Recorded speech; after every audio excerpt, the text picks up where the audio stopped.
Hello friends, I'd like to share a practice the students and I did today in all of the classes that I was working with from TK to 6th grade.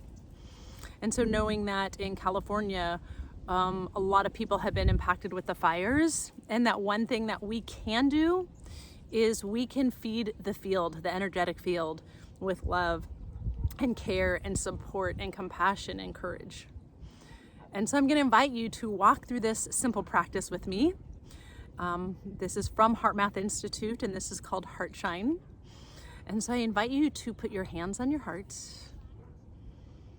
If you are in a place that you can close your eyes, close your eyes.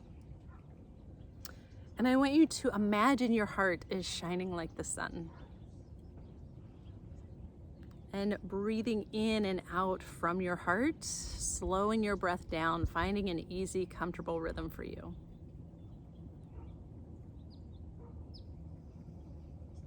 See if you can feel this sunshine in your heart radiate through your body. That as you breathe, I invite you to focus on someone you love, something you care about.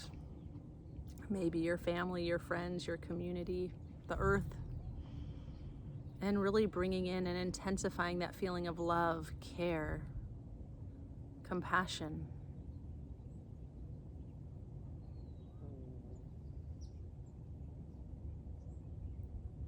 As you deepen that feeling of love and care,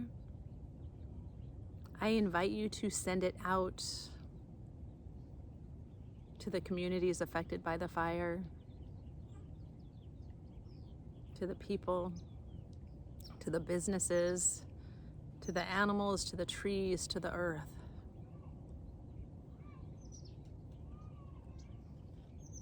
That we may send love, care, compassion, courage, strength.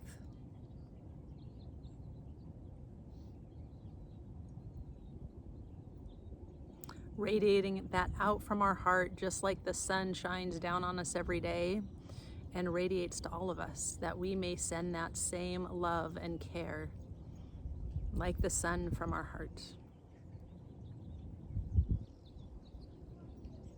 The longer we stay in here, doing it 2, 3, 4 minutes a day is a beautiful practice. So just check in and notice what you're feeling inside as we've been doing this practice together. So in the days and months and years ahead, we have this tool to build resilience within ourselves and to be conscious of what are we feeding the energetic field, that we have that opportunity to increase love and care. Hope this was helpful, friends. Sending much love.